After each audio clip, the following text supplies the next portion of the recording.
தற்போது ஒரு முக்கிய செய்தி. விஜய் போட்டியிடும் தொகுதி குறித்த முக்கிய தகவல் வெளியாகியுள்ளது. இது தொடர்பான மேலதிக தகவல்களுடன் நேரலில் இணைகிறார் எமது செய்தி தலைமை சண்முகசுந்தரம். வணக்கம் சண்முகசுந்தரம். தாவேக தலைவர் விஜய் போட்டியிடக்கூடிய தொகுதிகள் என்னென்ன விவரங்களை வழங்கலாம்?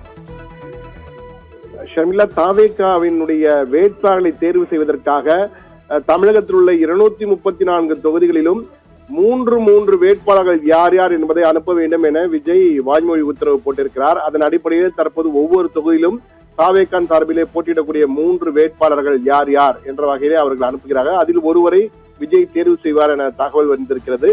இந்த நேரத்திலே விஜய் தங்கள் தொகுதியில் போட்டியிட வேண்டும் என பலரும் தெரிவித்துக் கொண்டிருக்கிறார்கள். ஆனால் ஏற்கனவே நாம் இந்த செய்தியை வெளியிட்டிருக்கிறோம். விஜய் ஜோதிடர்களின் அடிப்படையிலே வி என்று தொடங்கக்கூடிய தொகுதியில், அதாவது அது தமிழிலும் வி ஆக இருக்கலாம், ஆங்கிலத்திலும் வி ஆக இருக்கலாம்.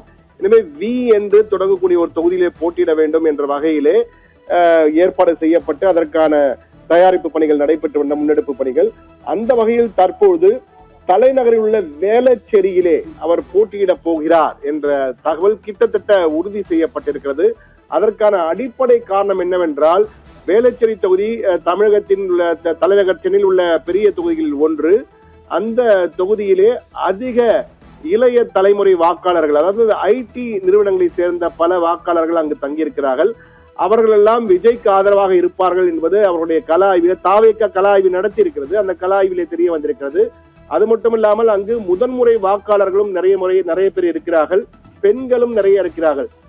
கிட்டத்தட்ட ஒட்டுமொத்த வாக்காளர் 35% முதல் தலைமுறை வாக்காளர்கள், இளைய தலைமுறை வாக்காளர்கள் எல்லாம் இருக்கிறார்கள் என்பதாலும் பெண்கள் அதிக அளவில் அங்கு இருப்பதால் தம்மால் எளிமையாக வெற்றி பெற முடியும், விஜய் மிகப்பெரிய வெற்றியை அந்த தொகுதியிலே பெற முடியும் என்பதால் வேளச்சேரியிலே போட்டியிடுவது என்று முடிவு செய்திருக்கிறார்களாம்.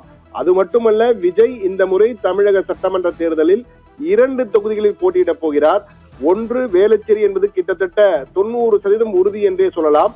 மற்றொரு தொகுதி வி என்ற எழுத்தை தொடரும் மற்றொரு தொகுதி என்று எது என்பதுதான் தற்போது கேள்வியாக இருக்கிறது. தமிழகத்திலே வி என்ற எழுத்திலே பார்த்தீர்கள், தமிழில் வி என்ற எழுத்தில் வில்லிவாக்கம் இருக்கிறது, விருகம்பாக்கம் இருக்கிறது, விக்கிரவாண்டி இருக்கிறது, விருத்தாச்சலம் இருக்கிறது, வீரபாண்டி இருக்கிறது, விராலிமலை இருக்கிறது, விருதுநகர் இருக்கிறது, விளாத்திக்குளம் இருக்கிறது, விளவங்கோடு இருக்கிறது. இதிலே விக்கிரவாண்டி தொகுதியில் விஜய்க்கு விருப்பம் இருப்பதாகவும் தகவல்கள் பரவுகின்றன. காரணம், விஜய் தன்னுடைய முதல் கூட்டத்தையே அரசியல் கூட்டத்தை நடத்தியது விக்கிரவாண்டியில் தான். எனவே விக்கிரவாண்டி தொகுதியிலும் போட்டியிடலாம். விக்கிரவாண்டி மற்றும் வேளச்சேரி என 2 தொகுதியில் போட்டியிடுவது விஜய் என்ற வகையிலே அவருடைய தாவேகா முன்னணி நிர்வாகிகளுடன் விஜய் கலந்து பேசி முடிவு செய்திருக்கிறாராம்.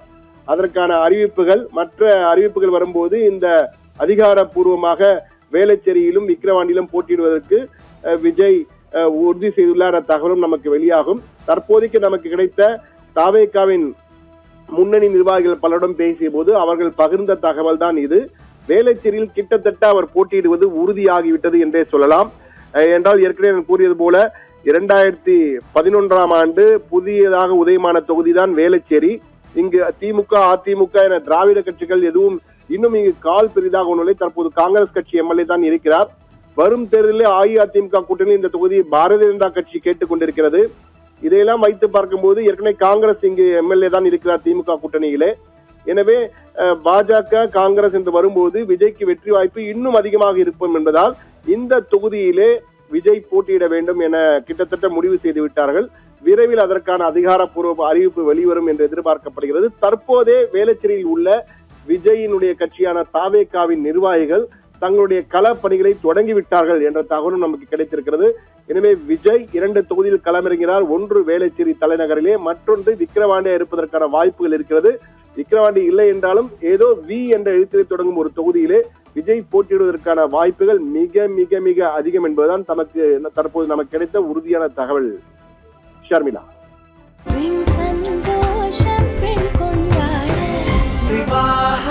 மணப்பெண்ணின் பிரத்யேகமான திருமணம் விவாஹா தி சென்னை சில்க்ஸ்.